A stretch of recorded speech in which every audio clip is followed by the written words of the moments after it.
तो आज का टॉपिक हमारा है, आज हम क्या देखेंगे, capacity of parallel plate capacitor.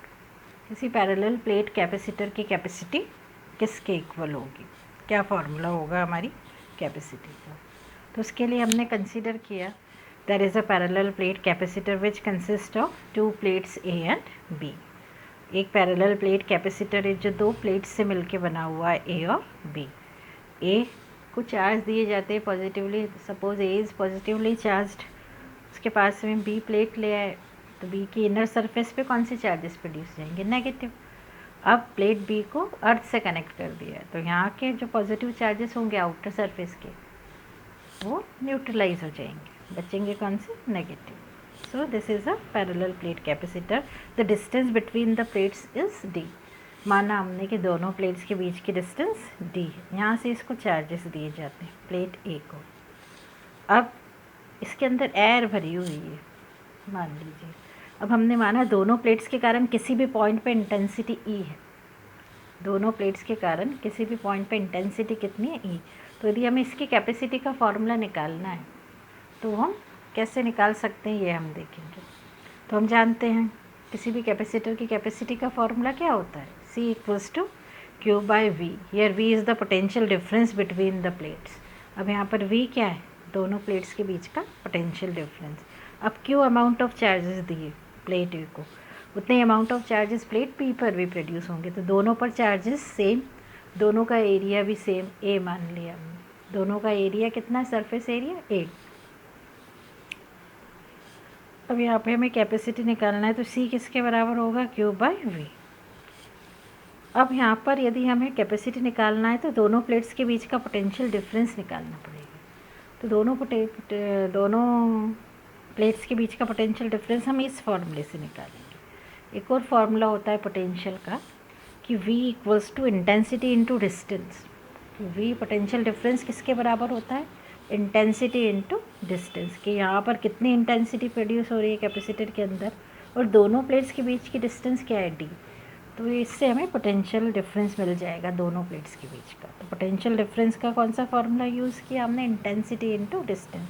तो हमने माना कि दोनों प्लेट्स के कारण ई इंटेंसिटी प्रोड्यूस हो रही है, तो वी किसके बराबर हो जाएगा, ई इंटू डी।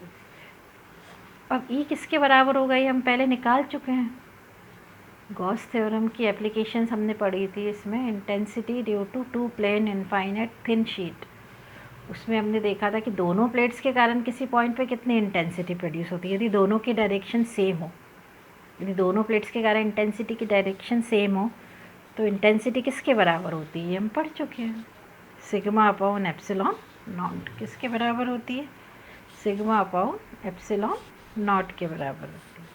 अब सिग्मा क्या है, surface charge density, q by a. इसका फॉर्मूला क्या होगा, सिग्मा की जगह हम लिख सकते हैं क्यू बाय ए। तो इंटेंसिटी किसके बराबर होगी, सिग्मा अपॉन एप्सिलॉन नॉट। अब दोनों की डायरेक्शन कैसे होगी, देखिए सेम कैसे होगी यहाँ पर।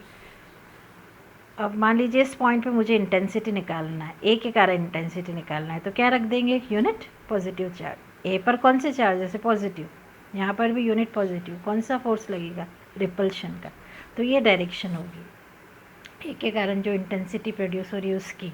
अब बी पर के कारण इंटेंसिटी हमें निकालना है, बी पर नेगेटिव चार्जेस है, तो फिर से इस पॉइंट पे क्या रख दें, यूनिट पॉजिटिव चार्ज। अब नेगेटिव क्या करेंगे, पॉजिटिव को अपनी तरफ अट्रैक्ट करेंगे, तो बी के कारण जो इंटेंसिटी होगी उसकी डायरेक्शन भी यही होगी, दोनों की डायरेक्शन सेम है, तो हम ऐड कर देंगे तो हमारी टोटल इंटेंसिटी दोनों प्लेट्स के कारण कितनी निकल आएगी, कितनी निकल आएगी, sigma upon epsilon naught. Sigma is the surface charge density. अब ई इतना आ गया तो वी कितना आ जाएगा, V equal to sigma d upon epsilon naught. अब सिग्मा की जगह क्यू बाय ए रख दिया, अभी नहीं रखा, आगे रख देंगे। तो अब यहाँ पर v इतना आ गया तो कैपेसिटी कितनी होगी, तो C equals to q by V. अब v की जगह क्या रख दिया, sigma d upon epsilon naught, तो एप्सिलॉन नॉट ऊपर चला जाएगा, तो C किसके बराबर हो गया, q epsilon naught upon sigma d. अब सिग्मा किसके बराबर होता है, क्यू बाय ए।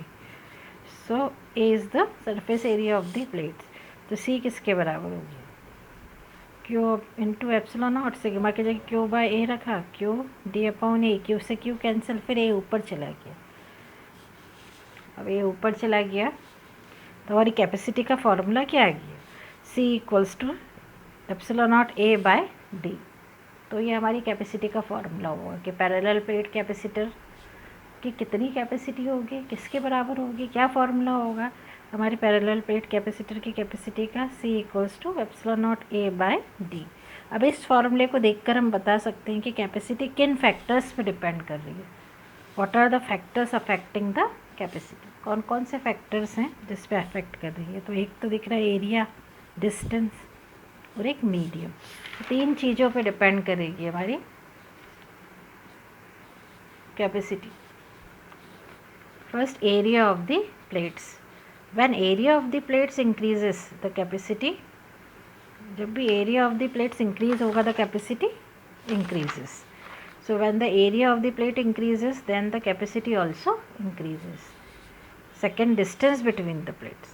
दोनों प्लेट्स के बीच की डिस्टेंस, यदि दोनों प्लेट्स के बीच की डिस्टेंस कम होगी तो कैपेसिटी बढ़ जाएगी। So if distance between the plates decreases then capacity increases.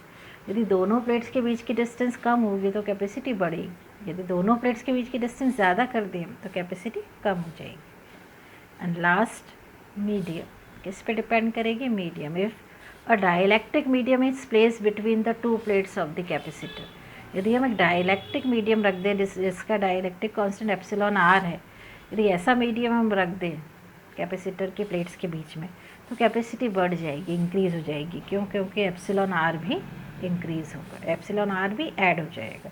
तो उस समय हमारी कैपेसिटी का फॉर्मूला क्या होगा, C equals to epsilon naught epsilon r A by D। तो एप्सिलॉन आर इंक्लूड हो रहा है मतलब कैपेसिटी बढ़ रही है। तो तीन फैक्टर्स पे हमारी डिपेंड करेगी, area of the plates, distance between the plates and the medium. Clear students? Okay.